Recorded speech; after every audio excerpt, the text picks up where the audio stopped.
దేవుని నామానికి మహిమ కలుగును గాక. ప్రియ దేవుని బిడ్డలారా, ప్రతి ఉదయకాలం వస్తున్న వాగ్దానం చూస్తున్న ప్రియాతి ప్రియ దేవుని బిడ్డలందరికీ ప్రభు అయిన యేసుక్రీస్తు నామం పేరిట ప్రత్యేకమైన హృదయపూర్వకమైన వందనాలు. దేవుని బిడ్డలారా, మీ అందరూ బాగున్నారా? ప్రతి ఉదయకాలం వస్తున్న వాగ్దానం చూస్తూ ఉన్నారా? తప్పనిసరిగా చూస్తూ ఉండండి. దేవుని చిత్తాన్ని గ్రహించండి. దాని ప్రకారంగా దేవుని రెక్కల నీడలో ముందుకు కొనసాగుదాం. ఈ దినము దేవుడు మనకి ఏ వాగ్దానం ఇస్తున్నాడు చూద్దాం. పరిశుద్ధ లేఖన గ్రంథంలో నుంచి కీర్తనలో 41వ దావీదు కీర్తన మొదటి వచనం చదువుకుందాం. బీదలను కటాక్షించువాడు ధన్యుడు, ఆపత్కాలమందు యెహోవా వానిని తప్పించును, యెహోవా వానిని కాపాడి బ్రతికించును. భూమి మీద వాడు ధన్యుడగును, వారి శత్రువుల ఇచ్చకు నీవు వానిని అప్పగింపవు.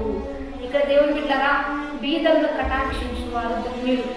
అట్టి వారు భూమి మీద కాపాడబడతారు. శత్రువుల యొక్క ఇచ్చ నుంచి వారు రక్షించబడతారనే వాగ్దానాన్ని ఈరోజు దేవుడు మనకి తెలియజేస్తూ ఉన్నాడు. కనుక ఈరోజు మీకంటే నిరుపేదలైన వారు, బీదలు, సహాయం కొరకు ఎదురు చూసే వారి కొరకు మీకున్న దానిలోనే, మీకున్న కొద్దిగా మీరు సహాయం చేస్తే మీరు ధన్యులని వాక్యం సెలవిస్తుంది.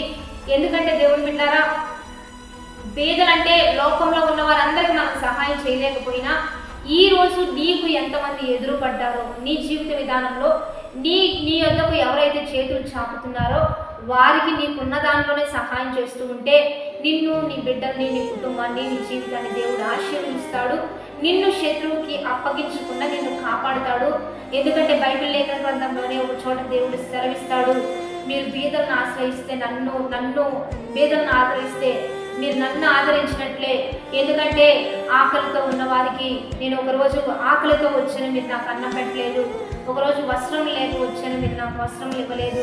ఆదరణ లేక మీ వద్దకు వచ్చినప్పుడు మీరు నాకు ఏది ఇవ్వలేదు అనే మాట దేవుడు తెలియజేస్తాడు.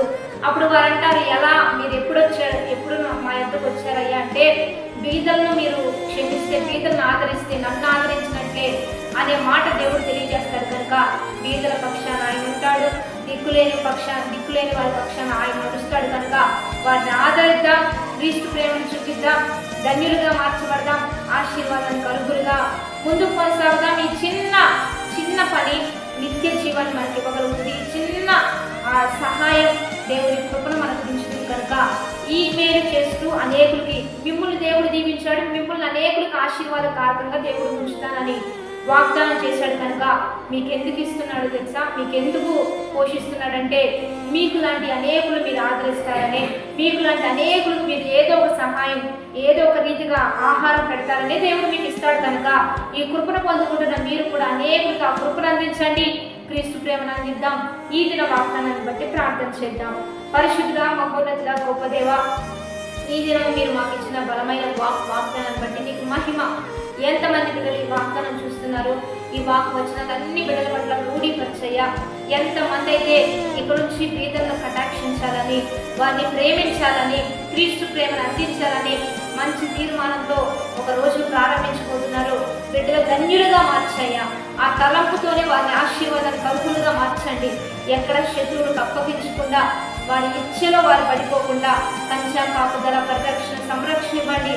నీ వలె మంచి హృదయంతో అనేకులు ప్రేమిస్తూ, ఆదరిస్తూ నిన్ను బయటకు తీసుకొచ్చే ధన్యత ఈ వాగ్దానం చూస్తున్న ప్రతి బిడ్డలకు మీరు చాటి చెప్తూ అనేకుల్ని ఆశీర్వాదకరంగా మార్చమని, షేర్ చేసేవారు, లైక్ చేసేవారు, కామెంట్ చేసే ప్రతి ఒక్కరిని దీవెనకరంగా ఉంచమని ప్రభువైన యేసుక్రీస్తు నామం పేరిట అడిగి వేడుకొని ప్రార్థిస్తూ ఉన్నాము గొప్ప తండ్రి, ఆమేన్.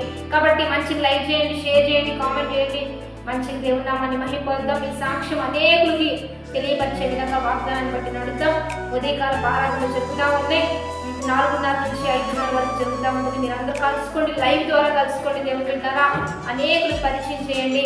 దేవుడు ఏ రీతిగా ఆయన అద్భుతాలు చేస్తాడు. కనుక దేవుడిని దర్శించే సమయంలో మనందరం ఆయనకు అందుబాటులో ఉందాం. ఆయన యొక్క రెక్కల నీడలో ముందుకు కొనసాగుదాం.